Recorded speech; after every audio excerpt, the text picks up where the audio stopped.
Ito nga pala yung gagawin natin ngayon guys. Ang bubble and fire experiment. Grabe, sobrang saya ng mga bata dito. Unang-una kailangan natin kumuha ng dalawang lalagyan. Lagyan natin ng tubig.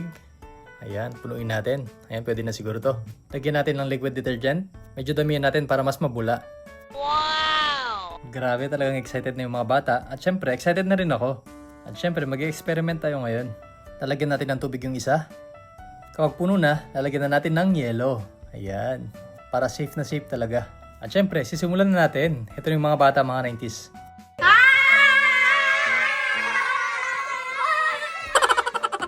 Ito si BBKL, nahihiya siya sa mga bata. At syempre, kailangan natin ng butane. Excited talaga yung mga bata dito, mga 90s, napakaingay nila. Baliktad natin at isawsaw na natin. Ayan, kusang bubula.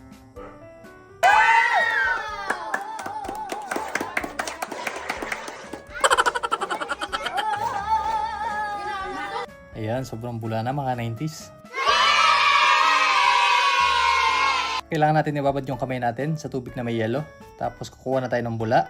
Ayan, pwede na yan. At syempre gagamit tayo ng lighter or pwede rin posporo. Ayan, sisindihan na natin.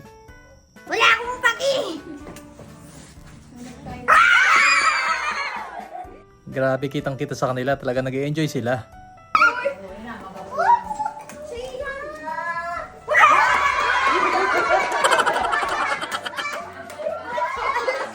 At syempre, susubukan daw nilang tatlo. Tingnan nyo yung isa, natatakot siya guys. Kala niya masakit. Don't worry, safe naman to. Wag na wag nyo lang gagawin to sa loob ng bahay.